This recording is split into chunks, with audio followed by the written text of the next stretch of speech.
Oh, there you are, Michael. There. Sorry. We were taking over your spot. No. Please continue. Yeah. So okay. So today I'll start with a question then, because Well, actually, there was something I wanted to say, but you ask your question, and I'll say what I wanted to say. No, go, Michael. I was just filling Yeah. in. Okay. What I was going to say is one thing one thing I wanted to say about these terms, antamukham and bahimukham. According to Bhagavan's definition of antamukham, it means only attending to ourselves, not attending to anything else. But this isn't the sense in which it's always used. Often antamukham and bahimukham are translated in English as introversion and extroversion. But I think these aren't such appropriate translations of these terms, because introversion and extroversion has psychological connotations. That is, some people are introverted personalities, some people are extroverted personalities. That's at a very superficial level of an extroverted person who's a very outward-going person. Introverted person is a person who's more not so outgoing. But this has these terms antamukham and that antamukham, as used by Bhagavan, has a much deeper sense. So I think I don't think introversion is the best way of translating. We could say introspection, but even introspection is usually used for thinking about one's thoughts, whereas literally introspection means seeing within. But again, it's because the terms inward and outward are relative terms. In different contexts, they mean different things. So generally, whatever goes on in the mind is considered inward. Whatever goes on in the outside world is considered outward. But as I say, Bhagavan gives according to Bhagavan, all the things that appear in the mind, anything, all objects, all phenomena, everything other than ourselves is outside. Particularly in the context of his practice of self-investigation, when he says we have to turn within, he means we have to turn away from everything other than ourselves and attend only to ourselves. So it's that in that sense of being attending only to ourselves, but Bhagavan uses the term antamukham, which he takes as a synonym for Tamil term ahamukham, which, as I said, means both facing I and facing inwards, which in Bhagavan's sense of inward, facing inward means facing only towards I. So I just wanted to clarify that. But Shalini, do you want to continue with what you were saying? My little speech. No, it was just something which which has been in my mind, and we've talked about it before. And I'm sorry, everyone. I'm sort of taking my privilege very quickly to just interject before we move on to the other topics. When we say the self and me and the source and investigate the I thought and where is it coming from, every time a thought arises, then where is it coming from? What is this I? This idea of who am I as a kind of investigation and not as a thinking questioning, right? Because that nullifies the purpose. So a practical way of perhaps thinking about it and doing it, because I think what we all want to do is to do. How do we do this is always the issue which comes up. What does it mean practically? Because we know there's something wonderful here, which is, so deep in our hearts. Well, what is it? And this was just a way of thinking about it. And it's been said by many people many times before, but just to remember, because we always remind ourselves, and you could say if this appears to be right, Michael.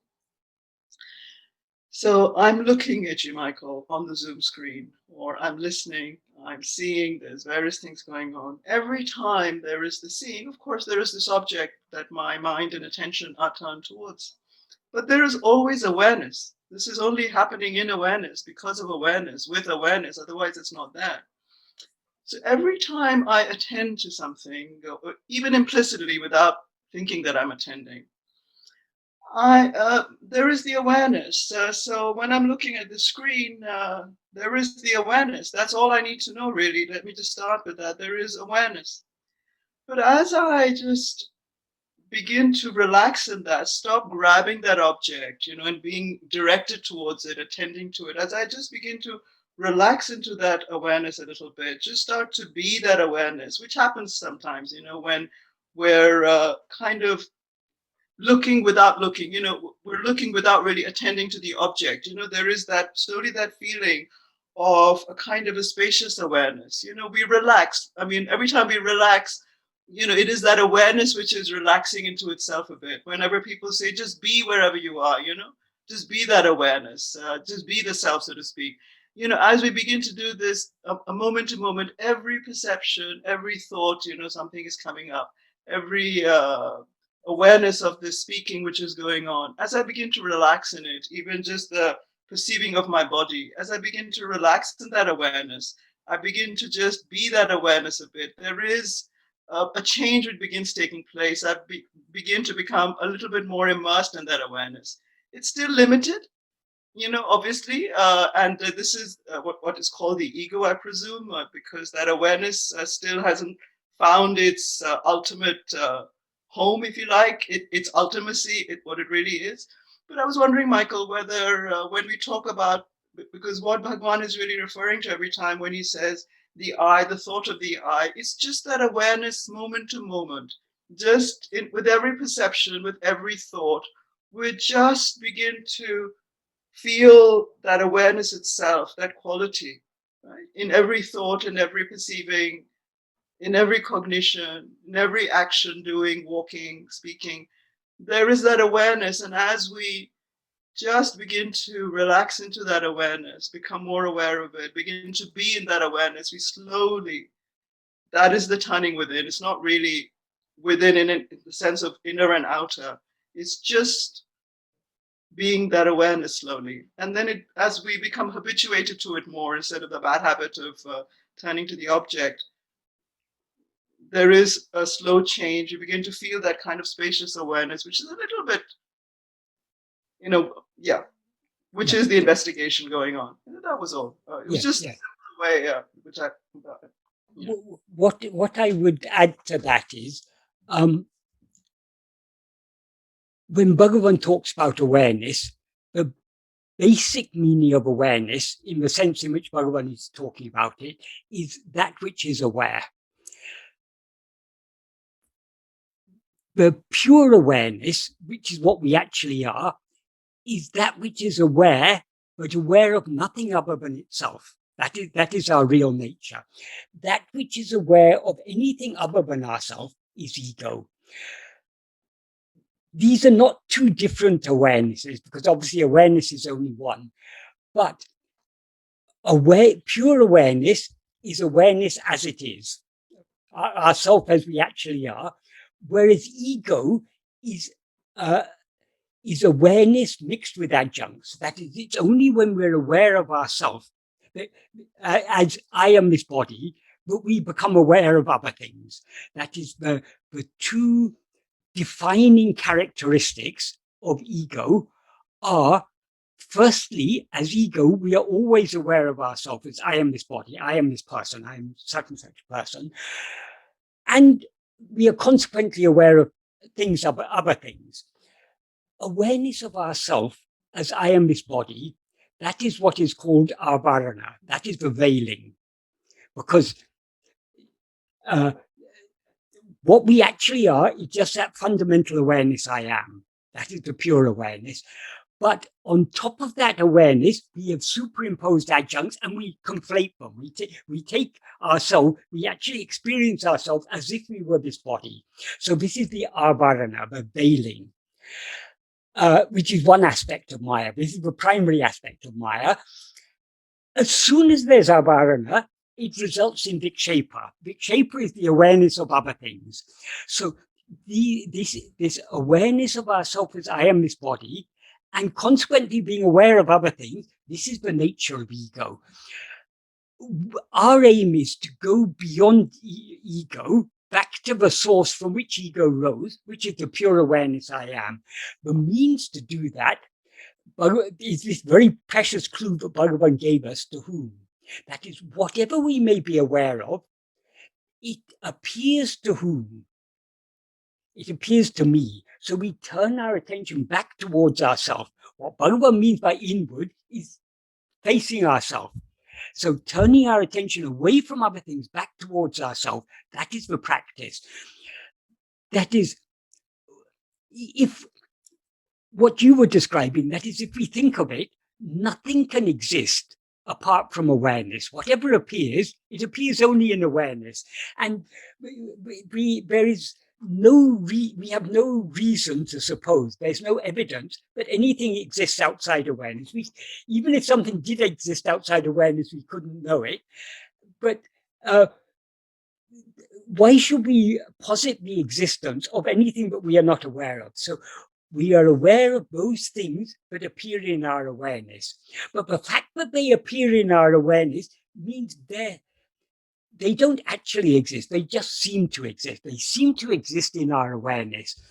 So if we dwell on our awareness of them, our attention is still going away from ourselves.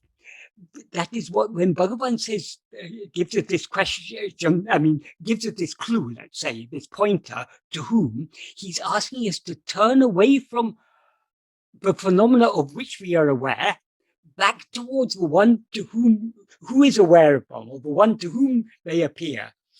So we need to go, we need to move away from awareness of other things, back towards that which is aware of those things. And if we attend to that which is aware of those things, it will then, that is ego, it will then subside and merge back in the fundamental awareness I am.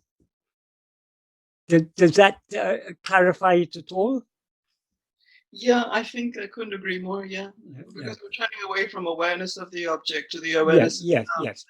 Actually, objects are nothing but our awareness of them. Objects don't exist independently. So objects are our awareness of them. So being aware of anything other than ourselves is an object. To whom did this object appear? To me. We're trying to turn our attention back. So we're trying to go deep within. And the deep within is the investigation of awareness itself until we come to that pure... investigation of awareness in the sense of that which is aware. Yes, in the deeper sense. Back to that pure awareness, because back to the pure awareness.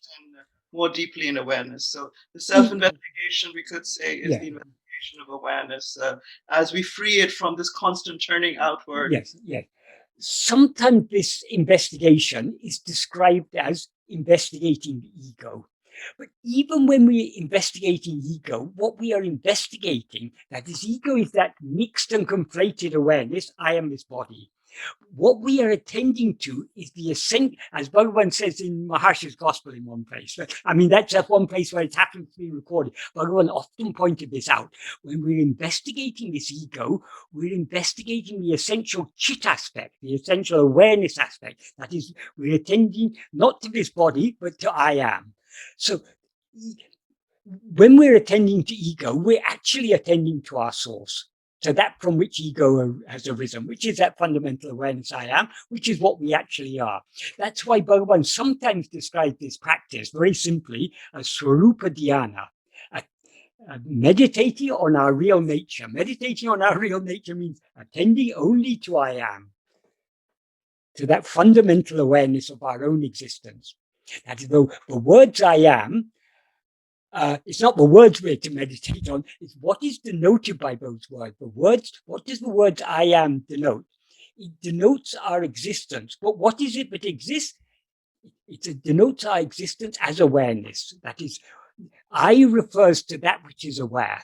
That which is aware is always aware of itself as I. That is, the first person pronoun, I, in whatever language, is always referring to the subject, to that which is aware. But when we become the subject only when that fundamental awareness I am is mixed and conflated with adjects. Then we become a subject, that which knows things other than ourselves. But the essence of that subject is only that fundamental awareness I am, that fundamental awareness of our own existence.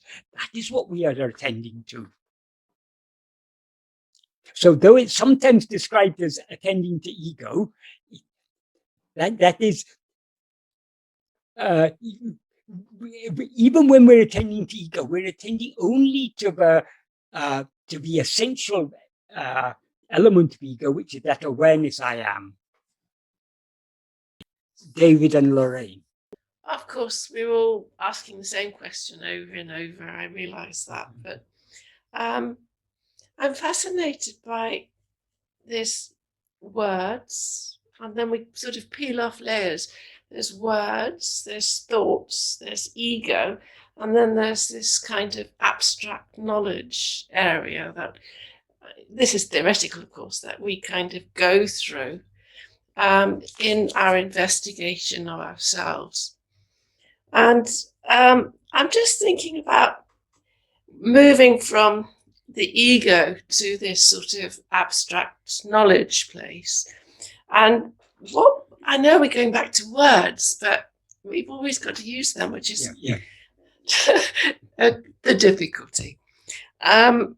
So abstract knowledge, can that be a synonym for heart, birthplace, love, silence? Are all those words kind of the same thing as this abstract knowledge which we move to from ego once we go deeper? The abstract knowledge you're referring to, I think, is the fundamental awareness I am.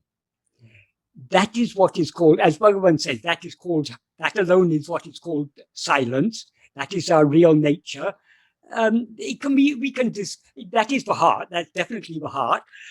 We can describe it they're just different terms used to describe the same thing, which is that fundamental awareness I am. Right. It's helpful to have different words because... That's why Bhagavan does use different words, because they're all pointing at the same thing, but they're pointing from different perspectives, so to speak. Heart, what does heart mean? Heart means the center. What is the center of our existence is only I am. Everything, that is the whole world. What is the center of the whole world? Whether the world of the mind or the world of the physical, whether the mental world or the physical world, the center is ego. Because ego is the subject, everything else is object. So everything appears only in the view of ego. So ego is, in a sense, the heart of this whole world, the center of this whole world. What is the center of ego is only that fundamental awareness I am. So we're going deeper and deeper into the center. Right. And then on the more sort of practical level, this is very practical. When I look at this picture, yes, I sometimes almost cry. Yes, because those eyes, I just feel get really inside of me. yes. And that is like that abstract knowledge as well, isn't it? That is what you are seeing in that picture is the outward form of Bhagavan. But what is it that has appeared in that outward form? That is only your real nature, that pure awareness I am. Because your attention is outward, it has appeared in that name and form to turn you within. So Bhagavan's eyes are very, very powerful. They have that power to turn us back towards ourselves. That's why they penetrate deep into our heart. They push us deep into our heart. Yes, that's such a weird experience. I mean, it's so beautiful as well. Yeah, right. Bhagavan's eyes are very, very powerful. we can know it only by each one of us can experience it, but the more receptive we are to Bhagavan, the more we will be aware of the power of his eyes. And where are his eyes pointing? They're pointing back at ourselves. Yes, Through his eyes, he's telling us.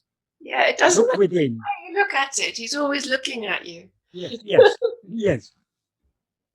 It's very strange. He's looking right in the center of you, because he is that which is the center of you. Yes.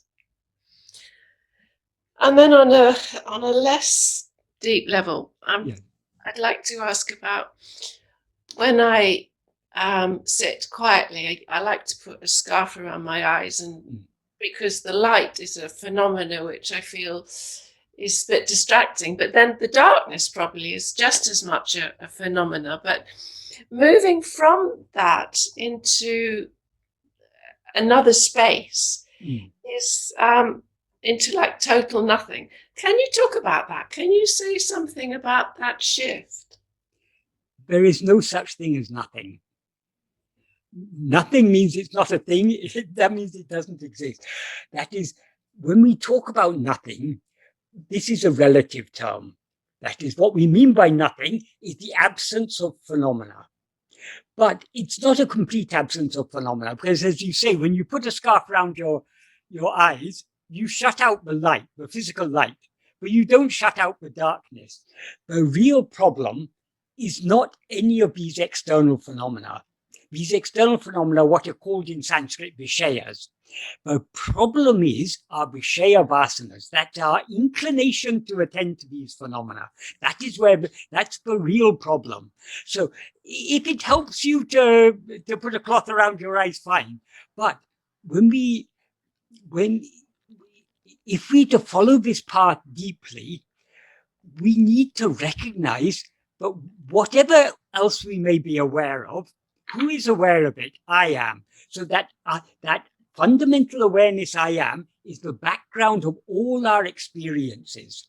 So whatever we may experience, the background is only that fundamental awareness I am. That all other experiences are superimpositions. The basis, the foundation and support on which they rest is only that fundamental awareness I am.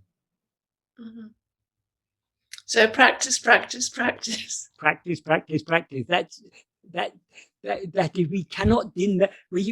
That is, it's for each one of us to dim this message into ourselves. But Bhagavan has made it so clear. Practice will reveal everything.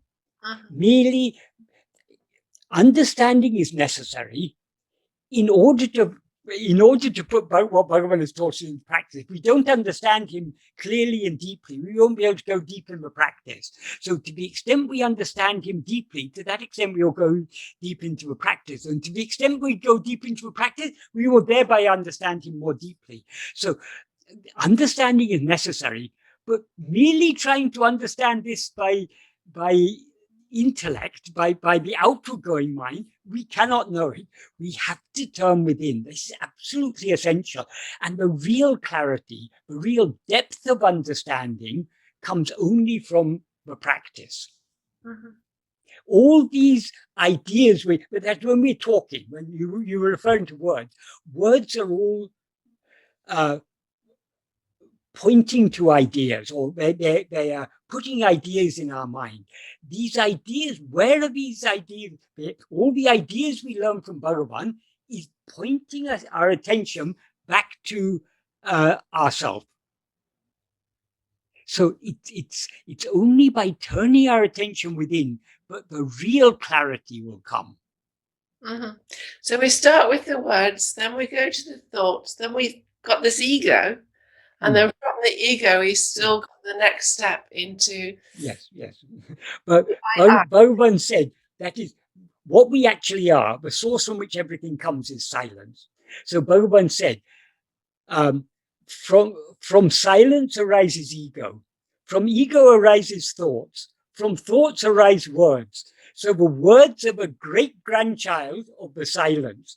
So if words have a power to convey anything, how much more power that the great-grandfather or great-grandparent silence has. So the words are necessary as pointers. That is, Bhagavan has given his teachings in words in order to point us back within. So the words, understanding those words is important. So we need to think deeply about them and understand clearly what he is saying. But most importantly, we need to, what are all his words pointing at? They're pointing at this practice of being self-attentive. Thank you very much. Michael, there were a couple of questions. So this is a question which says, hello, Michael. So if one is constantly attending to oneself or being aware to practice self-investigation, then how does one function in daily life, like attending to our work, our families, our needs? Whatever is to happen, whatever we are to experience, is already predetermined. That doesn't mean all our actions are predetermined, but what is to happen is predetermined. And in order for what is to happen to unfold, certain actions are necessary certain actions of our mind, speech, and body are necessary. Our mind, speech, and body will be driven to do those actions, but are necessary in order for destiny to unfold. So the truth is, that is what Bhagavan has made clear, is that actually we need not attend to anything else. If we attend only to ourselves, everything that our body, speech, and mind are destined to do, they will be made to do. By attending to ourselves, we are refraining from trying to do anything else. So we don't have to worry. That is, if it's our destiny for us to work and to earn money and to pay the bills and to take care of our family, that will happen whether we attend to it or not. In fact, it doesn't make any difference whether we attend to it, but there'll be less interference of ego. That is, if we allow our attention to go away from ourselves, once ego rises and is interfering, the more we attend to ourselves, the more smoothly everything will happen. Well, things will happen as they're going to happen. It's not going to change what's going to happen, but it will be, we'll be less affected by any of these things. And we are concerned about our family. Oh, I've got a family, I've got to take care of it. Are they our family? They're Bhagavan's family. Bhagavan has put them in our care, but not even in our care. He's taking care of them. He will make our body, speech, and mind do whatever is necessary to take care of them. What I'm saying is that is the ideal towards which we should be moving. Most of us, because we still have strong Vishaya vasanas, our mind is still going outwards, and we seem to be, yes, I am doing all these things. But the more we go deep in this practice, the more we cultivate the love just to be self-attentive, to be as we actually are, the more these things will go on without our interference. I hope that adequately answers that. So we need not worry. That Bhagavan says in the 13th paragraph of Nāṉ Ār, how in the first sentence he says, that is giving not even the slightest room to the rising of any other thought, other than Atma-vichara. Atma-vichara means self-attentiveness.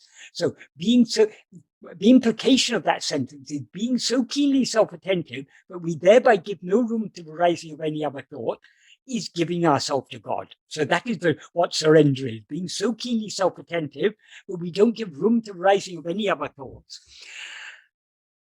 Then the question you've asked naturally arises. Then what about my responsibilities, my family and everything? Bhagavan says it. So Bhagavan says it answers that question in the next sentence, that he anticipates our question and he answers it.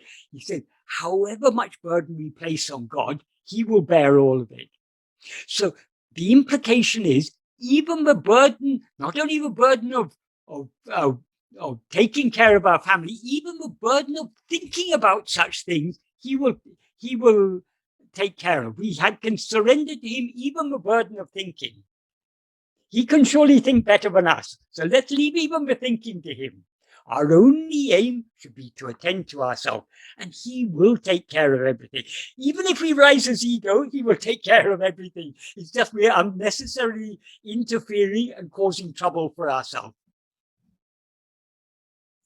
I hope that adequately answers that question. Yeah, thanks, Michael. Okay. There's one more question, Michael, in Yes. the chat. There are two more, but this one has come first. This was, I find it hard to deal with the world with introverted tendencies and other personality difficulties. I find solace in Bhagavan and his teachings. Is my attraction real, or am I using Bhagavan as an escape?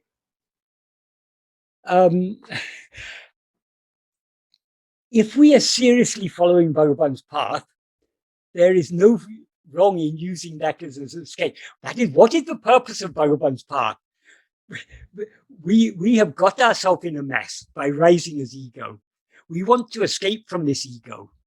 All problems, the root of all problems, whether we're introverted or extroverted or whatever our personality type may be, the root problem is our rising as ego. It's only when we rise as ego that I say, oh, I am such and such a type of person. I am an extroverted person. I am an introverted person. All these things, we're identifying ourselves with something other than ourselves. We're identifying ourselves with a person.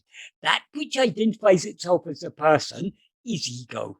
So that is the root problem. So the whole purpose of Bhagavan's teachings is to enable us to escape from or be liberated from ego. So no wrong in escaping.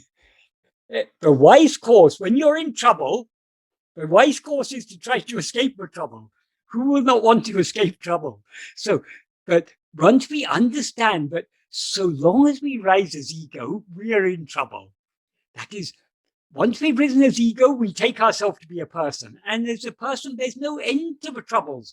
Even if now we're not immediately in trouble, so many troubles can come. Disease can come, poverty can come, bereavement can come. Eventually our own death will come, the death of this person we take ourselves to be. So we are courting trouble by rising as ego. So by following Bhagavan's path, we are escaping from this folly of rising as ego. So no wrong in escaping. It's a wise course. What can be wiser than escaping from foolishness? Rising as ego is the greatest foolishness. So we are trying to escape that folly. I hope that adequately answers that question. And when we rise as ego, then we take ourselves to be a person. And as a person, we do have a personality. We do have certain characteristics and everything. That we all have vasanas of various different kinds, various inclinations. It's these vasanas that give rise to the particular personality that we have. But the root problem is this rising as ego. So don't rise as ego. If you rise as ego, then you're a person. And as a person, every person had their problems of their own, of one sort or another. Even the people who seem to be very extroverted, often they're extroverted to cover up the insecurity they feel within themselves. So being a person is a problem. And why do we seem to be a person? Because we've risen as ego. It's the nature of ego to identify itself as I am a person. So let's not worry about our personal problems or our personality problems. Let's go back and tackle the very root of all these things, which is ego. How do we tackle this ego? By keenly attending to it. The more we attend to it, the more it subsides. Ego rises and flourishes so long as we're looking at other things. If we look at ego, it hides. That is the way to escape from ego. So I hope that adequately answers that question. Arul? Vanakkam, Michael. Vanakkam. I want to ask you about what you were telling in the last meeting. I have decided to eat chocolates. On the other hand, I know it may harm my health, but I have decided to eat chocolates. So in this case, what shall I do? And Bhagavan said, என்றும் நடவாதது என் நியத்திக்கினும் நடவாது நடப்பது என்ன தடை செய்யினும் நில்லாது. Yes. So how to know? I won't eat chocolate. I have decided to eat chocolate, and I know it Bhagavan also may harm my health. So what did it's not good to Bhagavan eat. But what did Bhagavan go on to say? He said, Iduve tinnam ahalin monamai irike nandru. What does monamai irike nandru? That is, being silent is good. For the benefit of others, what you quoted is from the note that Bhagavan wrote to his mother. What Yes. will never happen will not happen, however much effort one makes. What is to happen, what will happen, will not stop, however much obstruction we make. So then Bhagavan said, this is certain, therefore, monomayirike nandru, being silent is good. What does he mean by being silent here? As he said in the first sentence of that note, avarabha prarabdha prakaram adakanavan angangirindu atvipan.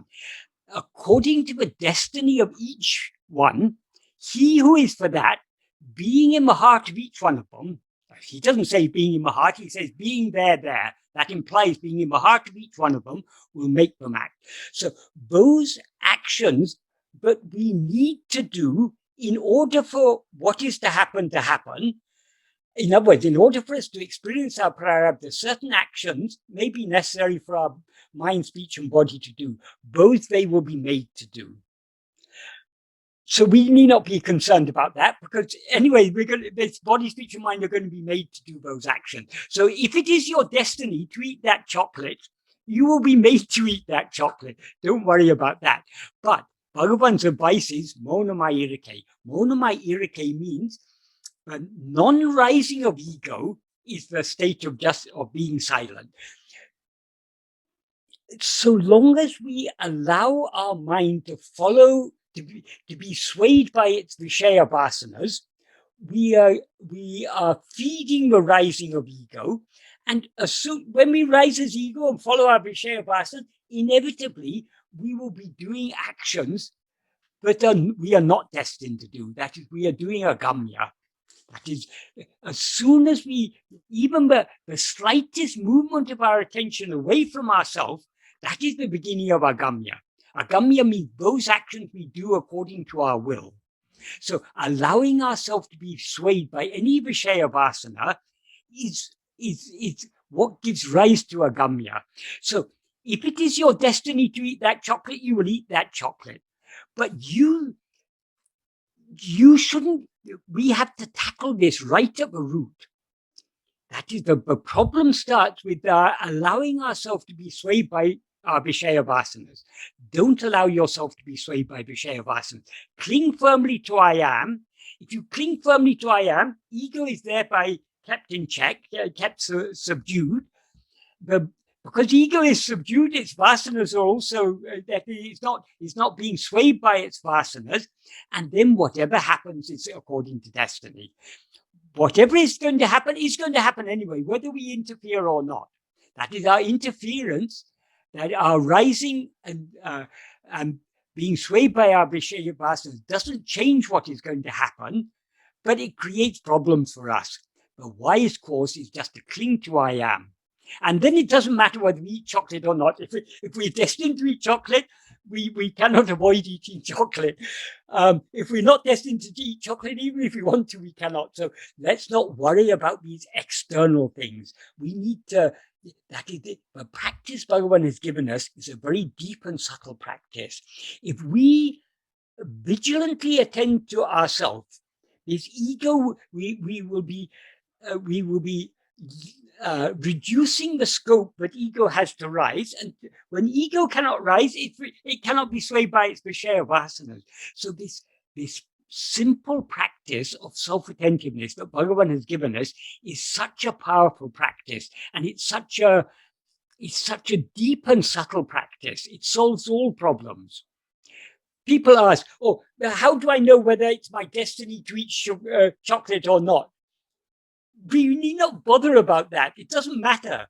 If we're looking outwards, all sorts of problems will come. Why should we be concerned about what is destiny or what is not destiny? What is destiny is going to happen anyway, so we need not be concerned about it.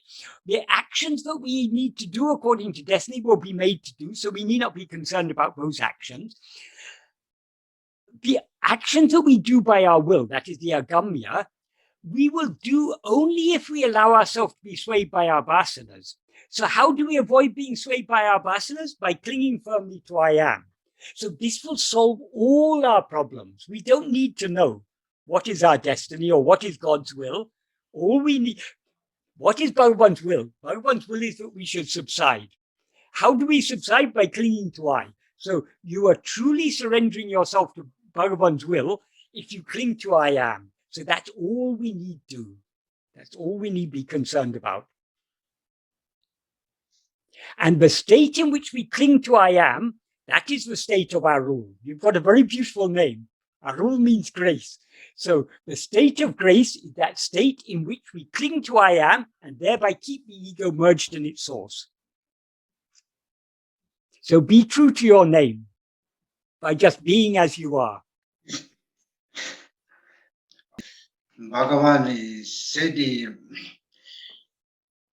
another place, ஊனுடல் மடியும் வரை நிகழ்த்த வேண்டிய அனைத்து செயல்களும் ஜன்மம் அடுக்கையிலேயே விதிக்கப்பட்டு விடுகின்றன.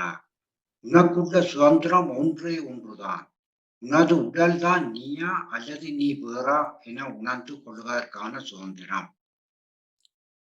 Where was that? Are you quoting that from? It's a book in Tamil, Sri Ramanarum Anmiga Padayum. This is coming from English book of Arthur Osborne. The path of knowledge. Okay. Well, okay. Of knowledge. So this wasn't something that Bhagavan actually wrote himself. This is a lot of these things. That is what Bhagavan taught about freedom of will is deep and subtle and was not understood by many people. That many people, they couldn't understand how Bhagavan says when Bhagavan says everything is predestined, he's talking about the prarabdha. If everything is predestined, then how can we have any free will? Because they didn't understand what Bhagavan is talking about. That is, Bhagavan made it clear there is no incompatibility between fate and freedom of will. As he says in verse 19 of Uḷḷadu Nāṛpadu, Vidimati Moolam Vivekam Ilake, Vidimati Vellam Vivadam. That is, the dispute about which prevails, fate or will, is only for those who lack the ability to discern the root of both fate and will. What is the root of fate and will? It is ego. When we rise as ego, we have a will. And therefore, that will drives us to do agamya. The fruit of those agamya are what we experience as prarabdha. So we have freedom of will. If we misuse our freedom of will, we generate karma pala, which gets stored in sanchita, from which it's selected for us to experience as prarabdha. So there is no conflict at all between fate and freedom of will. That is, they're two different domains. Fate determines what we are to experience. Will determines what we want to experience. What we want to experience cannot change what we are destined to experience. But if we allow our mind to be moved by its will, by its vishaya vasanas, that will lead to us doing agamya, which will bear fruit, which will later be experienced as prarabdha. So I don't know what you quoted, because my knowledge of Tamil is limited. If I were to see it written, I could work out what it meant, but it would take me some time. So I understood the general idea, but I didn't understand exactly what was being said. So I can't say how accurate it is, but I know Okay, that a okay. lot of what I is being can recorded translate in in books. English. I can translate in English. Okay. He said, when you're born, it's already written what will happen to you in your life. What will You happen have to only you? the That is the freedom. prarabdha. You have only the freedom to decide you are the body or not. Right. Okay. I recognize this, but this is what I thought. This is what was recorded by Devaraja Mudaliar. Devaraja Mudaliar had great difficulty in understanding. Yes. You told the other day. Yes. So he had difficulty in understanding. He often used to ask Bhagavan, Bhagavan, you say everything is predetermined, but you also say we have freedom of will. How can that be? And he later told Sadhu Om, but whenever he asked Bhagavan about this subject, Bhagavan would painstakingly reply to him, explain to him, and then he would think it was clear, but after some time he'd again get confused about it. So a lot of the things that he recorded about this subject are, that is, he missed the subtle nuances in what Bhagavan said.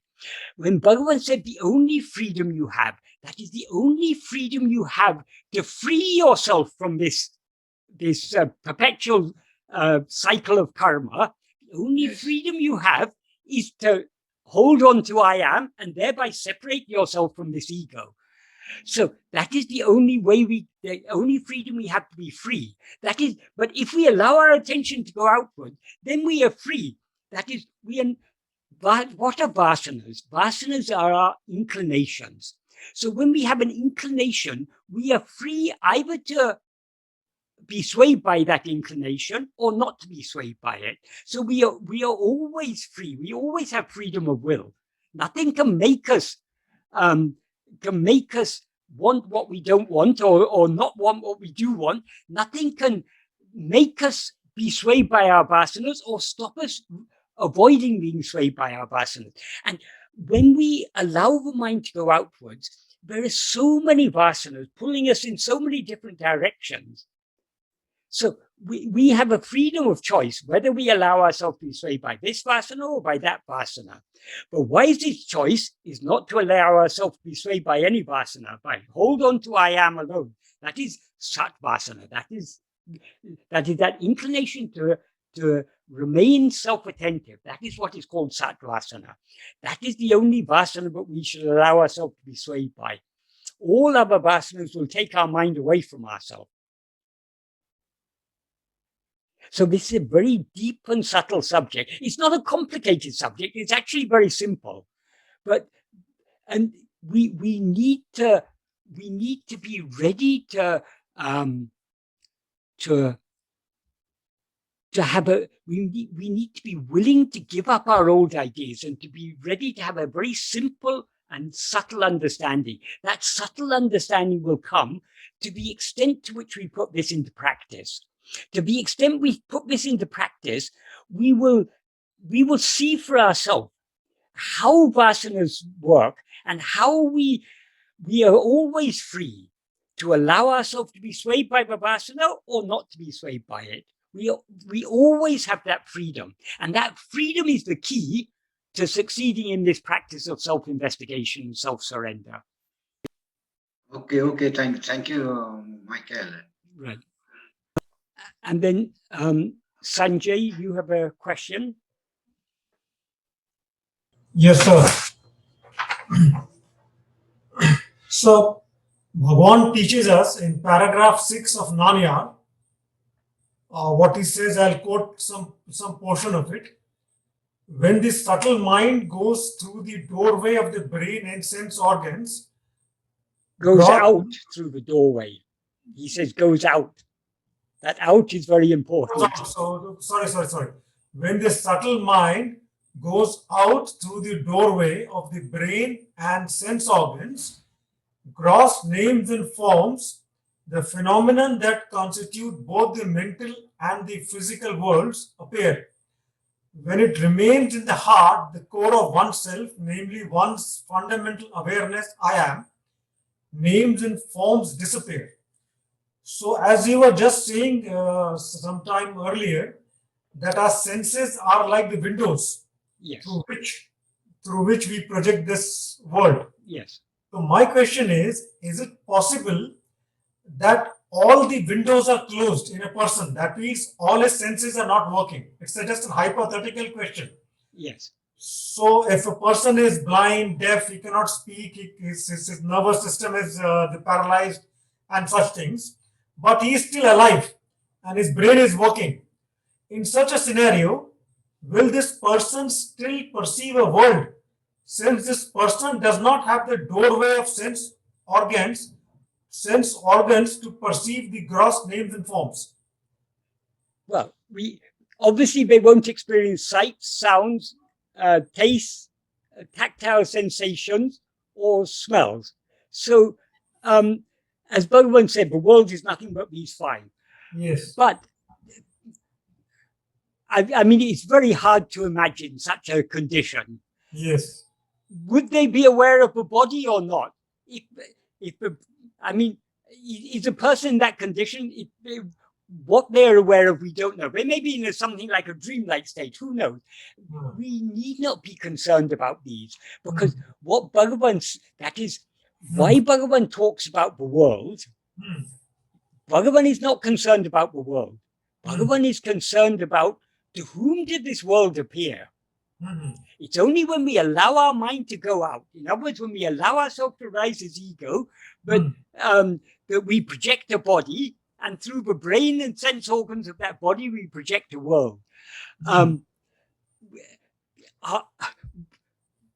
These sort of hypothetical questions, they don't really lead anywhere. Even if we can imagine how it would be if having none of these sensations.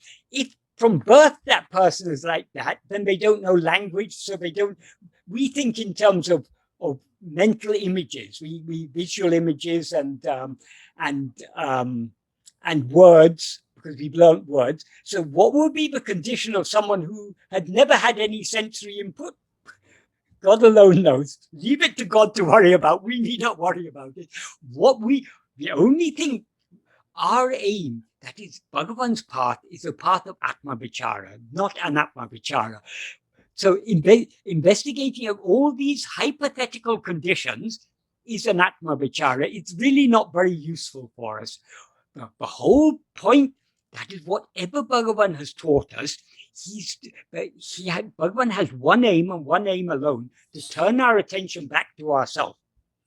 So how do these names and forms appear? Because we allow the mind to come out. Come out means to rise from its source. And as soon as it comes out, it projects a body, takes that body to be I, and through the brain and sense organs, it goes out and it experiences both the external world through the five senses, and through the brain, it experiences an internal world. Even this is all a way of expressing it. Actually, the brain is the body and the brain, they are themselves all part of the projections. It's all part of the dream. So our aim is not to investigate the dream, is to investigate the dreamer. Who am I, to whom all this dream appears? Got it. Thank you. We need not be concerned about, that is, Bhagavan he says it in passing. He says through the doorway of the brain and sense organs. So we don't have to be worried about the doorway. What we need to be worried about is, to whom do all these things appear? The whole aim of that paragraph, that sixth paragraph, Bhagavan is turning our attention back towards ourselves. To who, what's it matter however many thoughts appear? To whom does it appear?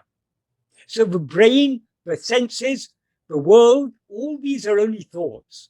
To whom do all these appear? So we need to get to the heart of what Bhagavan is talking about, the purpose. What is it? With what aim does Bhagavan say all these things? Otherwise, we can continue. There's no end to a number of questions that can be raised. This is why Advaita philosophy has become so unnecessarily complicated, because people ask questions and they want answers. Most of the questions we ask are totally unnecessary questions. But so long as we have a curiosity, so long as we are not satisfied until we get answers to our questions, answers have to be given. And the more answers that are given, the more questions we ask. And so it gets the explanations become more and more and more elaborate. And we lose our way in what Adi Shankara himself refers to as Sastra Jala Maharanya, the vast forest of Sastras. So if we understand the purpose of Bhagavan's teaching, the whole purpose of Bhagavan's teaching is turning our attention back towards ourselves, then these questions will all drop down. They'll all become irrelevant. It doesn't matter. We are not here to make research on the world or to make research on the body or the mind. We're here to make research on who am I? That is the only thought in the mind we need to investigate, is this first thought I. That is the subject.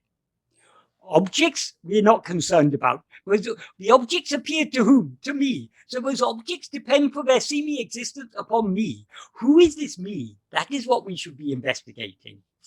So we need to be very focused. If we are to follow Bhagavan's path correctly, we need to be very focused on what is the aim and what is the path.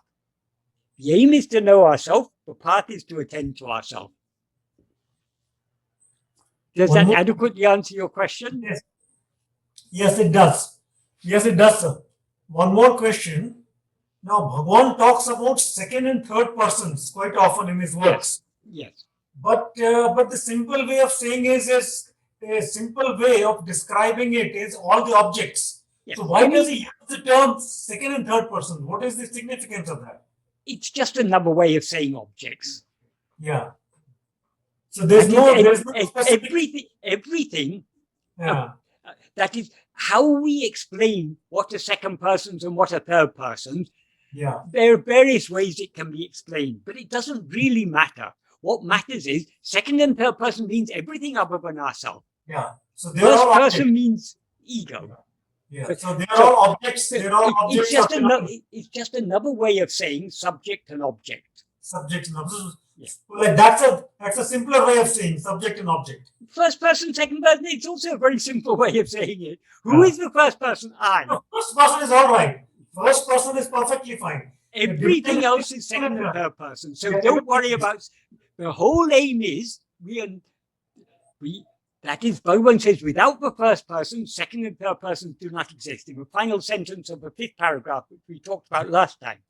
So, since the second and third persons do not exist apart from the first person, what should we be making research on? What should we be investigating? Only this first person. If we investigate the first person, as he says in verse 14 of Uḷḷadu Nāṛpadu, if we investigate the first person will come to an end, and therefore second and third persons will also come to an end. And what then remains, that one thing, that alone is real. That alone is what we actually are.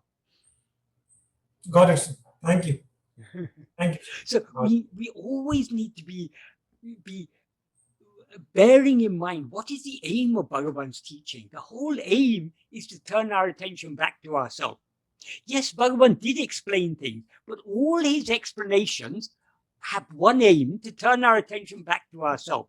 So we shouldn't lose sight of that aim. If we lose sight of that aim, then there's no end to the questions we can ask. And the more questions we ask, the more explanations we get. And the more explanations we get, the more questions we'll have. And we end up in a confusion. If we want clarity, we need to be focused on what is the aim of Bhagavan's teachings, investigating who am I. Got it. The more focused we are, the more deeper we'll be able to go into practice, and the more clarity we'll have. And the more simple our understanding will be. If we want to have a simple understanding, we need to, whatever question may arise, what is the use of this question? How does this question help me to know myself? If it doesn't help us to know ourselves, it's an irrelevant question. There's no end to the questions we can ask. We've got science, we've got philosophy, we've got history, we've got geography, we've got human knowledge, filled vast universes, vast libraries, and the whole vast internet is full of so many information if we want to know about things other than ourselves. But are we going to find happiness in knowing about other things? No. If we want to find happiness, as Bhagavan says in the first paragraph, in order to attain that happiness which is our real nature, knowing oneself is necessary. For that, the investigation, who am I, is the principal means. That is all that we need to understand. And then we need to be focused in this practice. All that Bhagavan has taught us is very useful if we understand it correctly. The most important thing to understand is whatever Bhagavan has taught us, he taught us with one aim, to turn our attention back to ourselves. Thank you. Thank you very much. So in this way, we can save our mind from so many unnecessary thoughts. Got If it. you start studying philosophy, even if you start studying Advaita philosophy, which Advaita is about one only without a second, but very vast volumes have been written on Advaita philosophy. And there are so many different views within Advaita philosophy, whether it's this way or this way, or it's all unnecessary. Bhagavan has made it so simple because he wants to bring us back to the core of Advaita, which is you are that. So if I am that, then what am I? My grandfather used to study all the Vedas, this books. Yes. So it's all so complicated. Yes. Bhagavan has simplified things. Yeah. Bhagavan says a time will come when all that has been learned will have to be forgotten. So why to increase our learning? Bhagavan said, in this path, it's not a matter of learning, it's a matter of unlearning. The more we unlearn, the wiser we will be. The more we learn, the more confused we will be. Very important point. Very important point. Yes. Thank you, sir. Okay, right. Srini, would you like to ask your question? Yes. Thank you, Michael. All right. Thank you, Michael, for all the work that you are doing. It's becoming more clear and clear. I think week by week or day by day, I hear a more deep understanding of who am I. So my question today is more towards the practice of who am I, where turning the mind inwards, like Antarmukha. When I see these things, all external things, it's ego mind always says, oh, it's so real, and my mind get absorbed into all this unnecessary Vishaya Vasanas. And Yes. very rarely, I would say less than 1% of time, I get the chance of, I get that kind of alert somewhere. Bhagavan pushes me, say, hey, what are you doing all these unnecessary things here? Just go back to yourself, go back to your home, go back to your source. That's where I go back to the silence and just be aware of that one and falls into the right place. But it is kind of practice, I would say. It might take many lifetimes or whatever it takes. Bhagavan, just leave it to Bhagavan, the time and effort, whatever it takes. Sometimes I feel when I have a lot of contemplations or looking at outward things, the silence seems to be the powerful thing in most of the times. I say, if you're silent, if you just be quiet and silent, just go back to Bhagavan and say, hey Bhagavan, just tell me what to do. Or then that seems to be the more powerful way of dealing with the unnecessary stress in this egoistic world, I would say. Do you have any suggestions, or do you have any light on that kind of I think what we need to be very clear about in our own mind is if that is, we are not looking for anything other than ourselves. So anything that comes and goes is something other than ourselves. So if the silence or the peace or whatever that we experience is something that comes and goes, to whom does it appear? We need to go deeper and deeper within. Our real nature is silence, but it is the silence which is eternal and infinite. So it's not a silence that appears and disappears. So because this is a very deep and subtle path. It's very easy to get distracted by subtle experiences of subtle phenomena, which we may label, oh, this is silence, this is peace, this is now I'm without any thoughts. We may give these labels, but now I'm facing a blankness. All these are labels applied by our mind to things other than ourselves. When we attend to ourselves, there's no label that we can apply. It is beyond name, because it's beyond form. These other things that we name in this way or that way, they're subtle forms. So we need to go deeper and deeper within. We need to be focusing more and more on just being self-attentive. So that is, whatever we experience, any experience that comes and goes is just an appearance. It's a distraction. So we need that's why this question that Bhagavan has given us, obviously he's not asking us to ask the question, but that question is a pointer. We should be, whatever may appear, to whom does it appear? We need to turn our attention back to ourselves.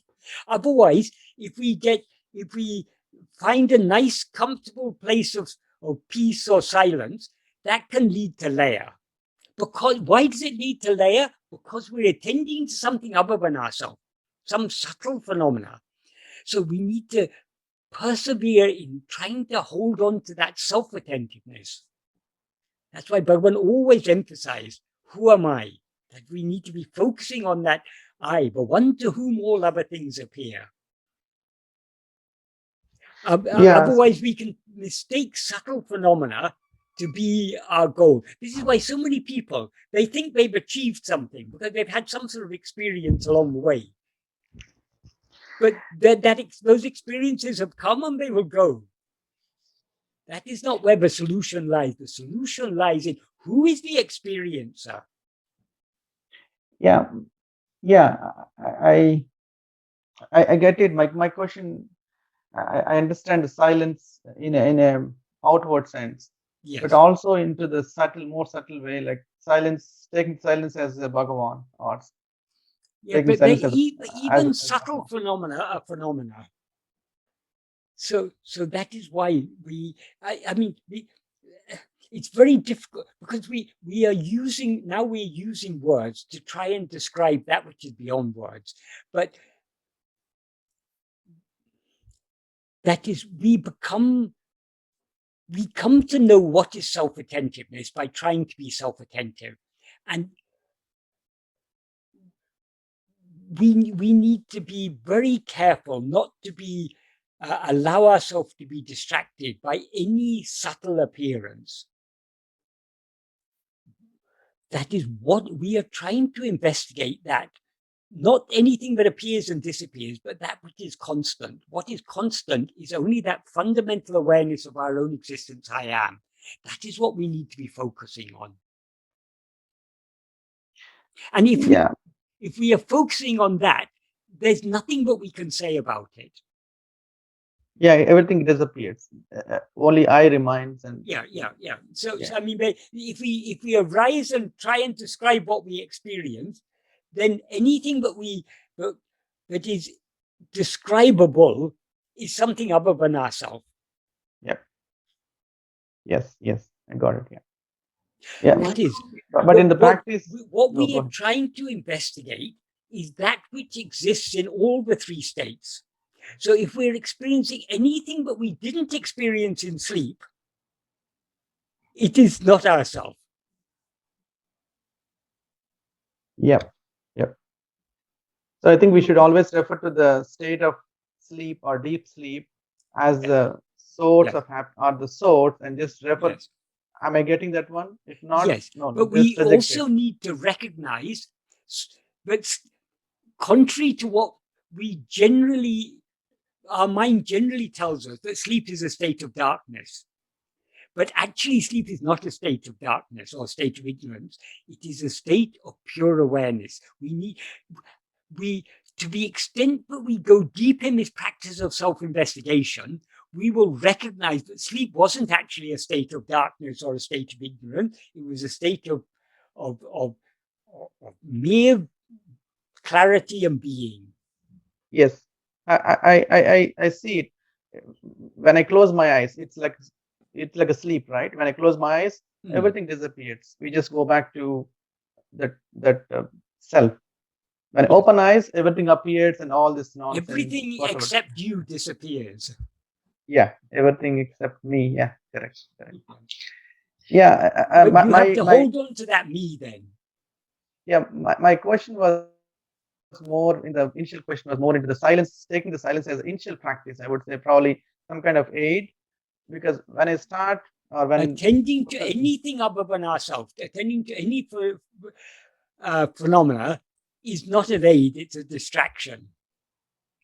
So if there's no wrong, if silence appears or if peace appears, no wrong, to whom does it appear?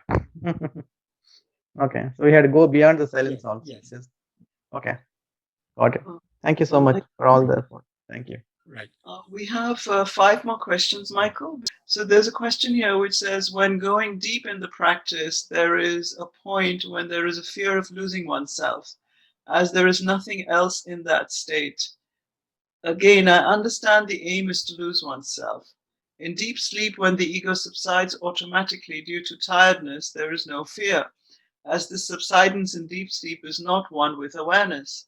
When doing the practice with full awareness, at a certain point there is a lot of fear, like falling off a cliff, and I just come out of the practice. Kindly help me on how I can overcome this block in my experience.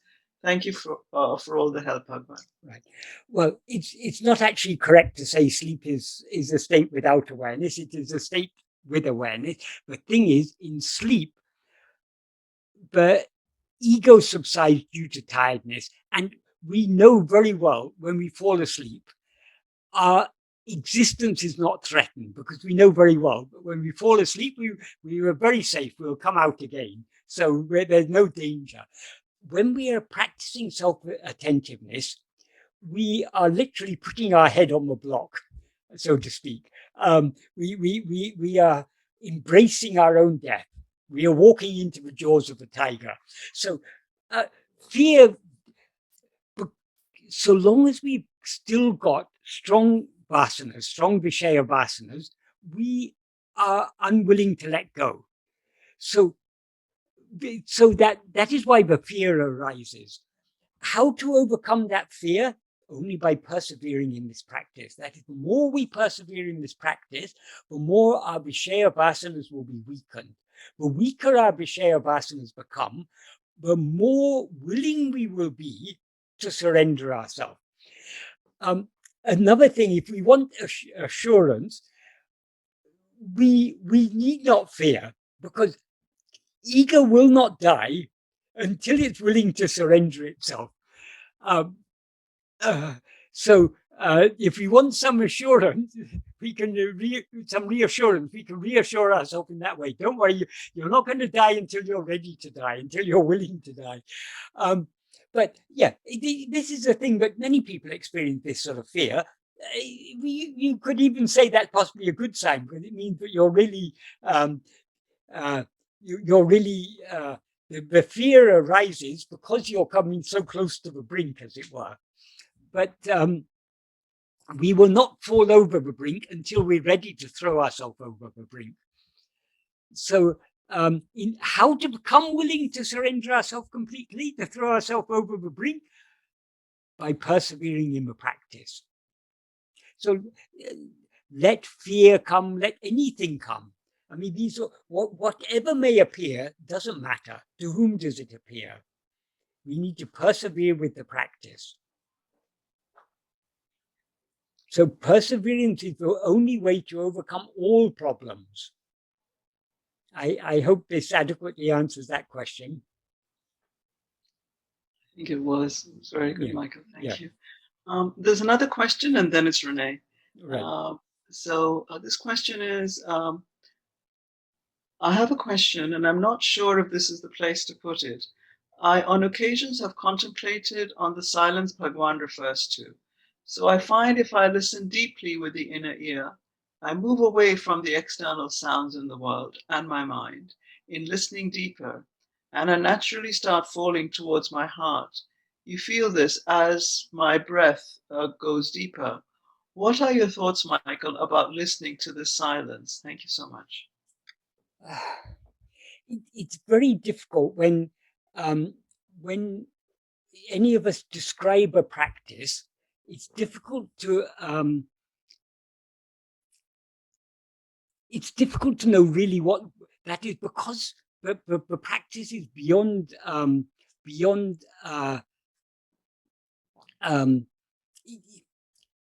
it's beyond thoughts and beyond words. Any words we use cannot adequately describe it. So what exactly you mean by listening to the silence, by sinking into the heart, I can only guess at that. So it's very difficult. That is, I think the best thing is Bhagavan has given us plenty of clues, plenty of pointers. So let us follow those pointers Bhagavan has given us. That to me seems to be the safest and most practical option. That is, Bhagavan's pointers are very clear and very powerful. So let us just, whatever you may experience, that is, who is it who is experiencing this? To whom did this experience occur? So, as I say, it's easy. That is, the silence. When we talk about listening to silence, are we really? Is ego really subsiding into its source, or do we have has our mind created a subtle mental image of a state in which there is silence, in which we are sinking into the heart? And what does sinking into the heart mean? Sinking into the heart means it means dissolving back into our source. The heart is not an object. Heart is the reality of the subject. So we're going back to our source. So really, what is being described here is very difficult for me to assess what is meant by this description. Michael, can I speak then? Is my question? Yes, okay, yes, certainly. Okay, so it is a listening. It feels like I'm going deeper in and more expansive within my own self. It feels like a release. I understand it's hard to explain an experience. Yes. It feels an expansion. I just feel like things on the external things are just releasing, and from my understanding from our sensory pathways, where they're leading to ourself. So from it came from knowledge. Okay, really, let me listen here within. Let me listen inside. What is it? And it's like there is still a sound, within that, but there is less sounds than what's going on. I'm not really explaining myself very well. I'm really sorry. I know it's difficult to explain, but anything that is describable, anything that is graspable by our mind, is something other than ourselves. That is, what we are looking for is not anything.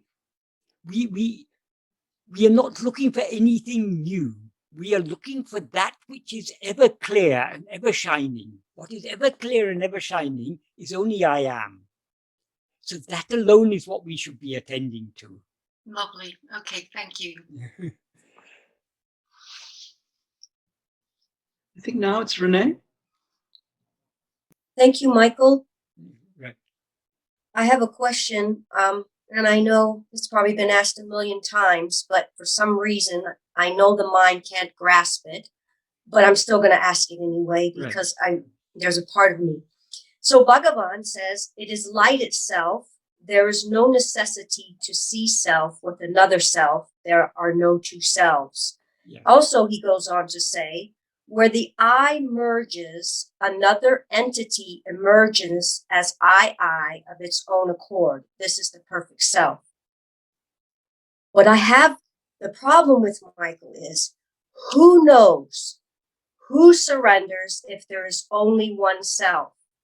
If only the light I am is, when this false I disappears, is I the awareness on a different level of consciousness.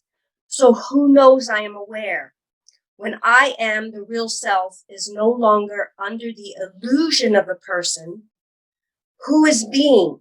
So if deep sleep occurs and it does not end, who will know what is formlessness, and how do you gauge this I, perfect self that I am? Is there always the feeling of I? Is it after the deep sleep, after the dream state, after the waking state? Is there another state, this I? Because when I go into the meditation, Michael, I can't seem to. The question always arises: who is this I? If I'm formless, what this I? What is it? This self, this pure awareness. Who will know? That's the question, Michael. Okay. Thank you. Bhagavan gave a beautiful description of what it means to know ourselves. Yes. In verse 21 of Uḷḷadu Nāṛpadu, he said, becoming food is seeing.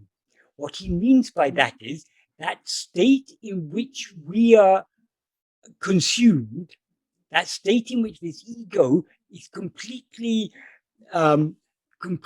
eradicated. That is the state of, in other words, just being ourselves is knowing ourselves. It's because we are one, we cannot know ourselves as an object. Okay. The ego is that one awareness. When it faces out towards other things, it is called ego. So when we turn our attention back within, this ego merges back into its source.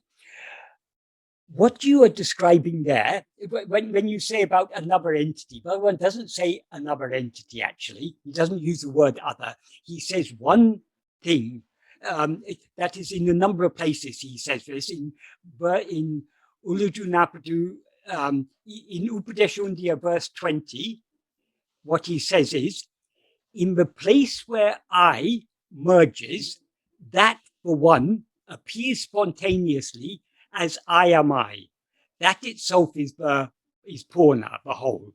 And he says a similar in Uḷḷadu Nāṛpadu, in verse 30 of Uḷḷadu Nāṛpadu, he says, as soon as the mind reaches the heart, inwardly investigating who am I, he who is I dies, and one thing appears spontaneously as I am I.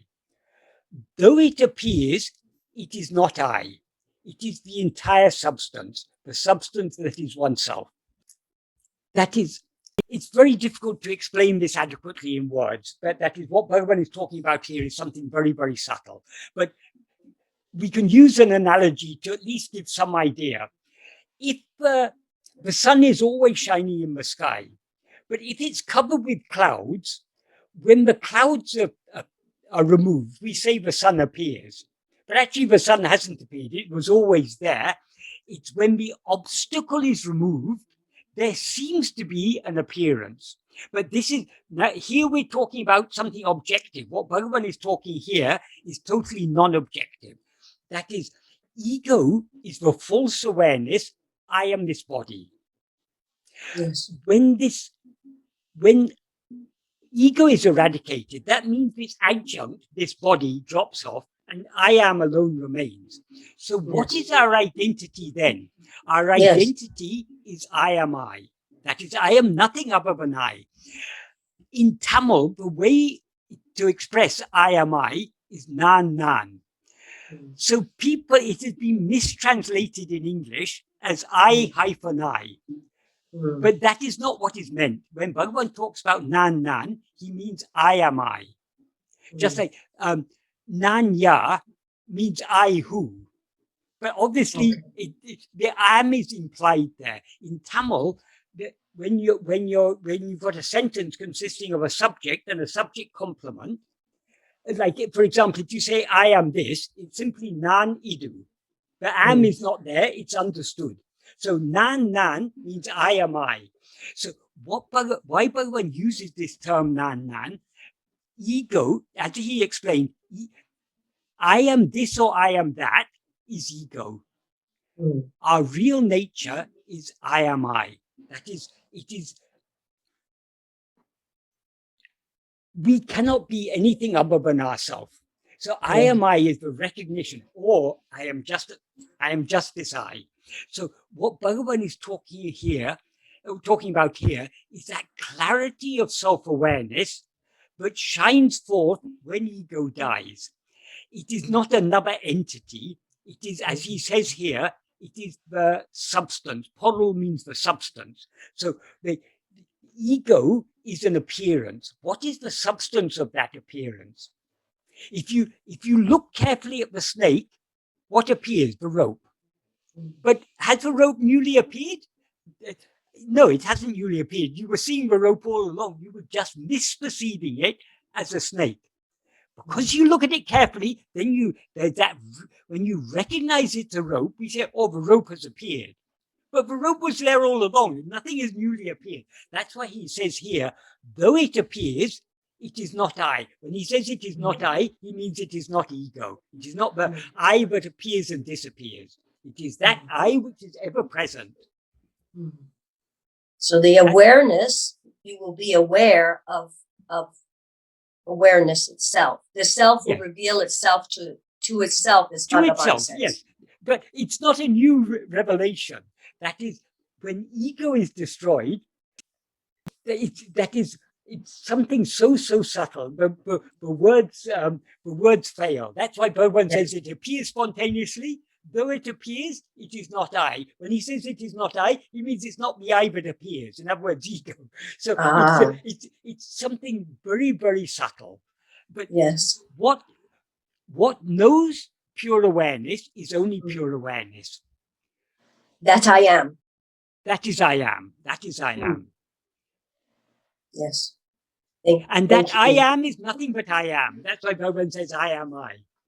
Yes.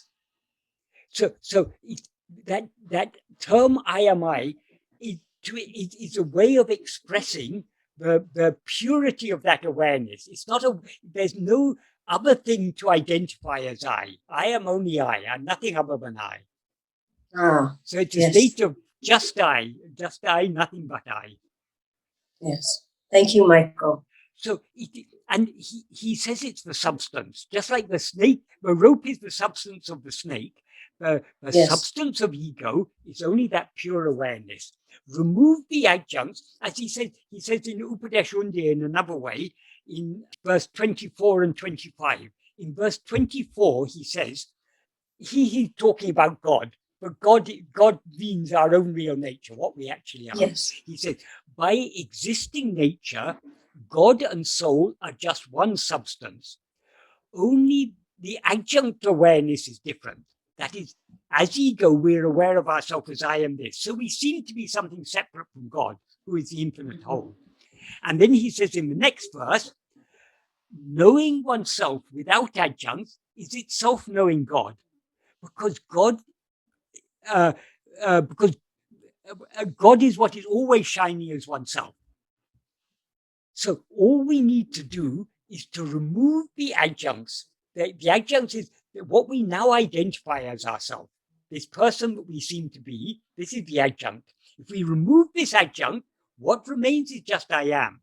How do we remove this adjunct? Only by trying to focus our entire attention only on I am. Everything else drops off. and then I am alone remains. So who knows I am? I am alone knows I am. Yes. So Renee will never be self-realized. Michael will never be self-realized. People talk about a self-realized person. That is a contradiction in terms. No person can be self-realized, because if we are a person, we are ignorant. We are self-ignorant. Yes. When we know ourselves as we actually are, we will just be ourselves. We will no longer be an ego or a person. So thank you. that is why it is said, the knower of Brahman becomes Brahman. No, it's not actually a matter of becoming, but no, that is what knows Brahman is only Brahman. So when ego is swallowed, that's why Bhagavan says, becoming food is seeing. So it's only when the ego is swallowed in that light of pure awareness, what remains is only pure awareness. So only pure awareness knows pure awareness. Beautiful. That's why Bhagavan often used to say, Jnana me jnani. That means jnana alone is the jnani. Jnana there means pure awareness. So pure awareness alone knows pure awareness. Nothing other than pure awareness can, because pure awareness cannot be an object. So it cannot be known by something other than itself. Yes. Beautiful. Thank you so much. When everything is swallowed by that pure awareness alone remains. Remains. Beautiful. Thank you. Okay. Thank you so much. Right. Michael, there's another question here. Could you ask Michael about Bhagavan's teachings on the importance of japa? I wouldn't say Bhagavan ever said japa is important. What Bhagavan said is important is this practice of self-investigation. Japa, Bhagavan wasn't opposed to other practices, because other practices are useful to the extent to which they purify the mind.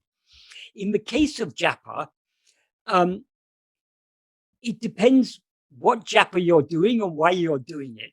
For example, some people, some yogis or other people who are seeking power, for example, they may do japa, and there are certain mantras that are said to be means to attain power. So if you're doing japa to attain power, for example, that is not going to purify your mind, because you're doing that.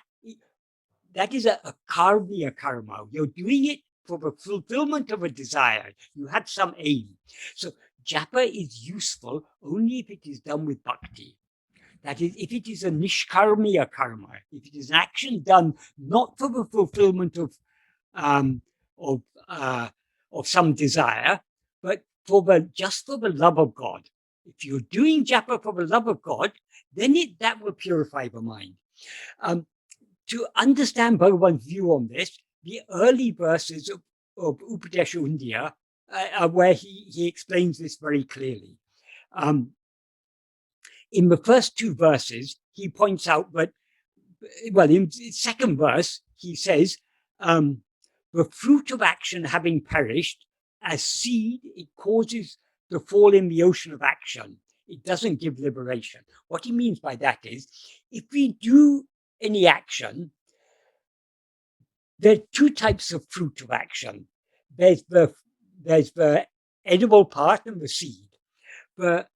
The edible part is what is called the karma pala, the fruit of the action, which gets stored in sanchita and will then later be given to us to experience as prarabdha. But that is not what we need to be concerned about. What we need to be concerned about is the seed. The seed is the vasana. That is, when we do actions, not only are we producing fruit, we're also creating seeds. And those seeds prompt us to do the same action again and again. That is, the vasanas drive us to do actions again and again. That's why he says, as seed, it causes to fall in the ocean of action. So it's the vasanas created by and nourished by our actions that cause us to fall into an ocean of action. Therefore, action does not give liberation. But he then gives he goes on to say, how action could, if action doesn't give liberation, then how are we to attain liberation? We all want to do something. If we want liberation, What can I do to get liberation? So we start off wanting to do something. Then what can we do to get liberation? Bhagavan says, nishkarmiya karma, that's action done without desire. So nishkarmiya karma, done for God, that means done for the love of God, will purify the mind and show the path to liberation. What does he mean by purify the mind? And what does he mean by it will show the path to liberation? What are the impurities in the mind? The impurities in the mind are the seeds he referred to in the previous verse, the vasanas. Those vasanas are sometimes described as Vishaya vasanas, that is the inclination to experience Vishayas. So long as we have an inclination to experience any Vishayas, anything other than ourselves, that will give us an inclination to act in order to attain. If I have a liking for chocolate, I will have a liking to go to the shop to buy chocolate. So all actions are driven by our desire to experience certain things. So at the heart of every karma vasana is a Vishaya vasana. Karma vasana means the inclination to act. What motivates us to act? The Vishaya vasana, the inclination to experience Vishayas. So those vasanas, those Vishaya vasanas and karma vasanas, they are the impurities in the mind. If we do action without desire for the fruit, but just for the love of God, that will purify our mind. And when the mind is purified, it is thereby clarified. And only in the mind which is thereby being clarified will it be able to recognize that liberation isn't attained by doing anything, but just by being. And that in order to just be, we need to withdraw our attention from all other things and attend only to ourselves. So I'm now jumping ahead. I'm just explaining why he says it will show the path to liberation. That is, by purifying the mind, it will give us clarity to understand, but we can attain liberation only by turning within. And then he goes on to describe, very briefly, he summarizes what are the different actions we can do. So in the next verse, in the fourth verse, he says, this is certain. Puja, japa, and dhyana are respectively actions of body, speech, and mind. And hence, in this order, each one is superior to the previous one. So more effective than actions done by mind, actions done by speech are more effective in purifying the mind. And actions done by mind are more effective than actions done by speech. So, in other words, puja is the grossest form of action. It's an action we do by our body that can, if it's done with genuine love, it can help to purify the mind. But more effective than doing puja is doing japa. In this context, because it's referring to action done for the love of God, it implies repetition of the name of God, or any prayer or anything that is repeated with love for God, not for what we can get from God, but just love for God for his own sake. And dhyana in this context means meditation on God, on a name and form of God. So in this order, each one is more purifying. So here, Bhagavan, in the previous verse, he says, action done without desire will purify the mind. So, and then he begins to grade what type of actions are more effective in purifying the mind. So here he says, more effective in puja, japa, more effective in japa, dhyana. And then he begins to deal with each of these in turn. In the next verse 5, he says, worshipping, thinking that all 8 forms are forms of God, is good puja of God. The 8 forms, this is a term in Sanskrit. It is actually a term used in Shaiva Siddhanta philosophy. But the idea is that Shiva has 8 forms. And the 8 forms of Shiva are the 5 elements, earth, water, fire, air, and space, sun, moon, and sentient beings. So worshipping, considering all these 8 forms are forms of God. In other words, earth, water, fire, air, space covers all material things. The sun, the moon, they're also material things. Sentient beings. So in other words, it's considering everything to be a form of God. So if you worship, considering all things to be forms of God, that is good worship of God. Term he used in Tamil for 8 forms, it's Ennuru. It can also mean thought forms. So so all forms which are thoughts, it implies. That's another implication there. But basically, Bhagavan is saying, worshipping anything, taking it to be God. So if you worship a stone and take it to be God, that's a good worship of God. If you take the sun to be God and you worship the sun, that's good worship. If you take a poor person who's maybe without food and you give them food with the attitude that this is God in the form of that person and you're giving to God in that person, that is also good worship of God. So this covers all types of actions that we can do by body. If we do it with the attitude that whatever we are doing it for God, it's a good worship. So any physical action can be a worship if we do with that attitude, but we are doing it for God. And we see God in all. Obviously, we don't see God in all, but we have that, we consider.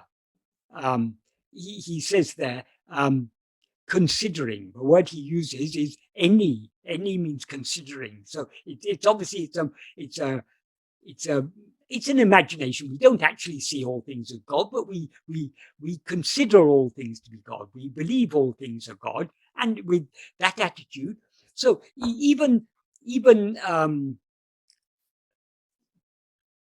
any action we do with it, trying to, that is ahimsa, avoiding doing harm, that it can also be a worship of God.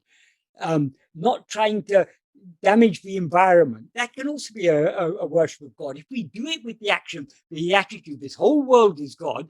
So when I pollute this world, or when I'm doing damage to this God in the form of this world, therefore I should try to live an eco-friendly life. I shouldn't pollute things. I shouldn't throw plastic bags in the ocean and all these sort of things. These are all just any outward action. If you're doing it with respect for everything as a form of God, you won't mistreat people. You won't mistreat things. That's the general idea there. But that is the grossest form of nishkarmiya karma. A subtler form of nishkarmiya karma is to do japa. And that he deals with in the 6th verse. He said, this is, I will expand the meaning of this verse because he puts it so tersely. That is, the actual meaning of the verse is, rather than praising in a loud voice, rather than japa within the mouth, what is done by what is done by the mind is beneficial. This is called dhyana. So it's sort of telegram language. It's very, very briefly, but what it implies is, rather than praising God by chanting hymns, doing japa is beneficial. Rather than japa done in a loud voice, japa whispered faintly within the mouth is beneficial. And rather than japa within the mouth, manasika japa, that is mental japa, is beneficial. This mental japa is called dhyana. So that is why each one is better than the other, because it's going from the grosser to the subtler. First we do it aloud, then we do it softly within the mouth, then we do it just by mind. So that mental japa, that is dhyana. And then he goes on in verse 7 to talk about the mental japa, the meditation. So if you're doing your question was about japa. If you're doing your japa, the most effective way to do the japa, it has to be done with love in order to qualify. It has to be done with love for God, and better than doing it aloud, doing it mentally. In other words, meditating on that name of God, or also you can meditate on a form of God. Which that is dhyana. If you're meditating on a name or a form of God, it is dhyana. So in verse 7, he talks about dhyana. He says, rather than meditating interruptedly, that is, rather than meditating intermittently, meditating without break, in other words, uninterrupted meditation, like a river or the falling of ghee, like a flow of ghee or the flow of a river, is superior. So steady, unbroken meditation is better. Why does he say it's better? Because that would be more, if we are meditating on God and constantly our mind is being distracted by other thoughts, that means we are more interested in other things than we are in God. So to the extent that our meditation is uninterrupted, that is a measure of the love that we have for God. And love is the key. It's not these actions that do. You can do japa of the same mantra with an aim to gain power or something. That is not going to purify your mind. So what is purifying the mind is not the action itself, but the love with which it's done.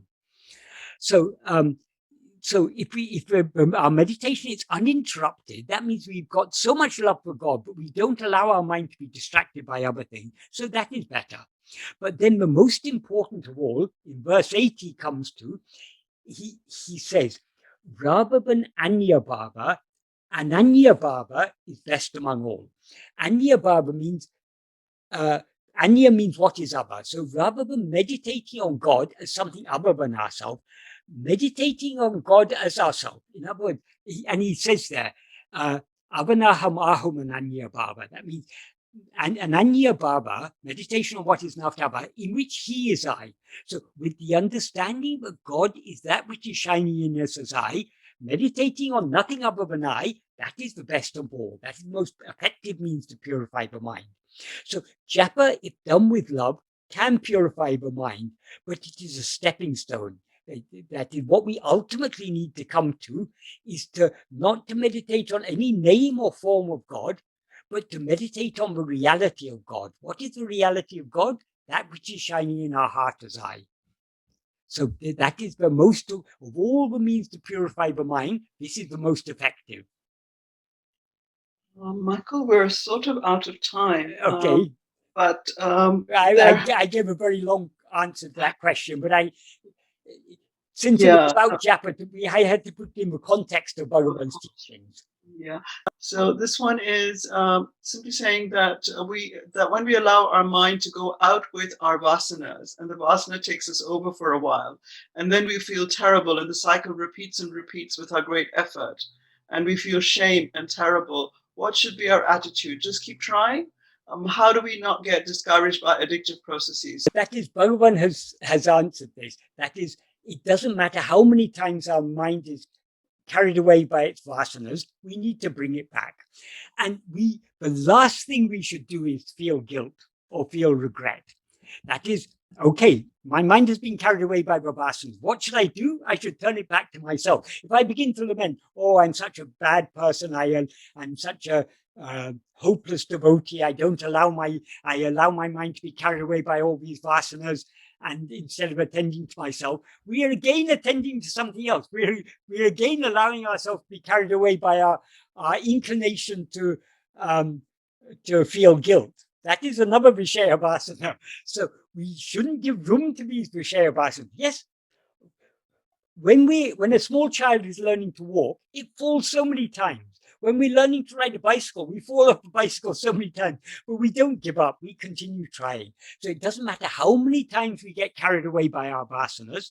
What do? We try to bring the mind back. That's all we can do. So let's not give any room for any feelings of guilt.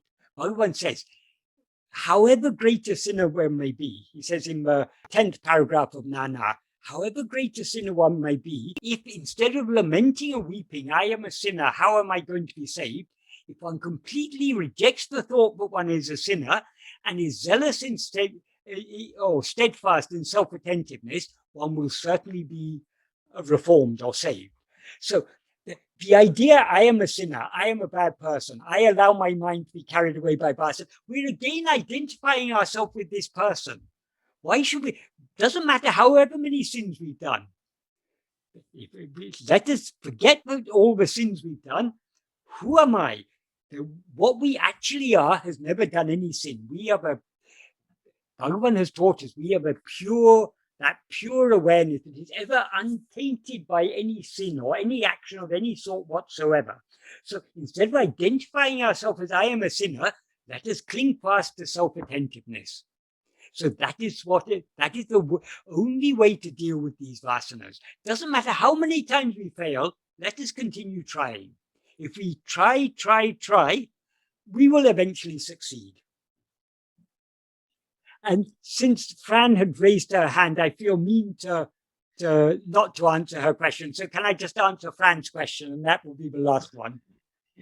Oh, Michael, I didn't. Can you hear me, Mike? Oh yes, sorry. I thought Fran, I took as a. Well, I'm sorry to keep the group later, and no problem. I apologize. I had trouble finding the raise hand.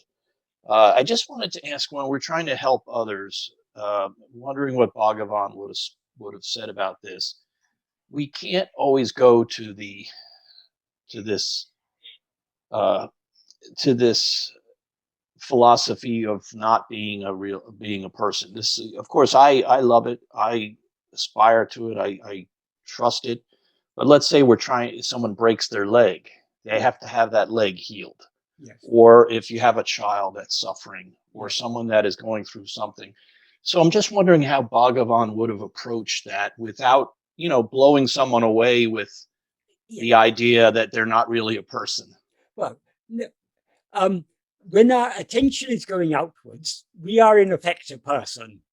And so all the other people are just as real as us. So we are so concerned about this person we take ourselves to be.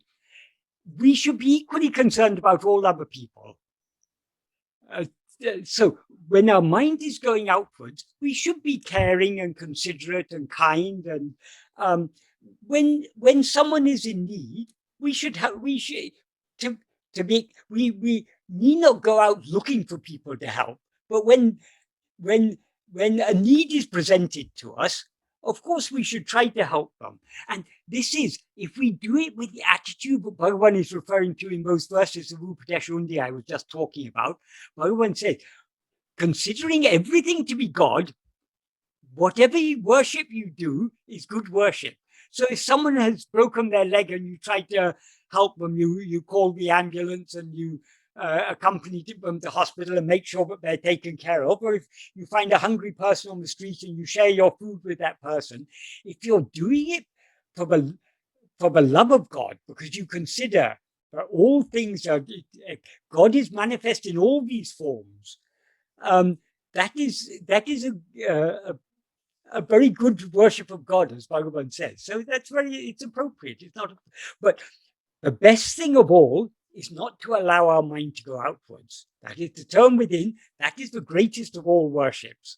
But because we are still weak, we still have strong inclinations to go outward. When our mind goes outwards, we are then in effect a person, and we should act appropriately in this world. We should act with kindness, consideration. We should try to avoid causing harm to anyone, harm of any sort whatsoever. But we have to use language. We have to use language that is appropriate. Yes.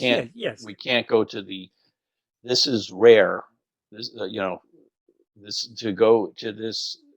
It's very rare for one to find Bhagavan, to find the true teachings of Jesus. Yes. That when we speak with people in the world, I personally have to find a better way to help people without going to I can't tell them this, just as Jesus didn't teach certain people this, he had an inner group that he gave truth to, but he didn't give it to everyone in the same message. And Bhagavan didn't either. Bhagavan said the teaching has to be according to the taught. The teachings have to be suited to the person who is being taught. So love is love, and we have to find a way to stay on that level to help people. Yes. That's all I was asking with Bhagavan. I know he did that. I know he taught people. Sometimes he would, I don't know, maybe he would roll his eyes after they left. I don't know, because I have heard stories, but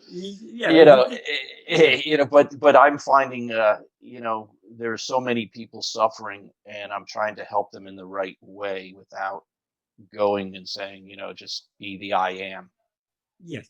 Well, the thing is, even when we're trying to help people, we should try to do it without, it's very easy when we begin to help others for ego to rise. Oh, I'm a good person, I'm doing good action. So we need to be constantly vigilant to keep this ego in check by trying to hold on to that self-attentiveness, even in the midst of our outward activities. But to the extent that we allow our mind to go outwards, to that extent we need to behave appropriately in this world. Thank you, Michael. I know it's late. Thank you for all your help. It's a pleasure. It's a pleasure.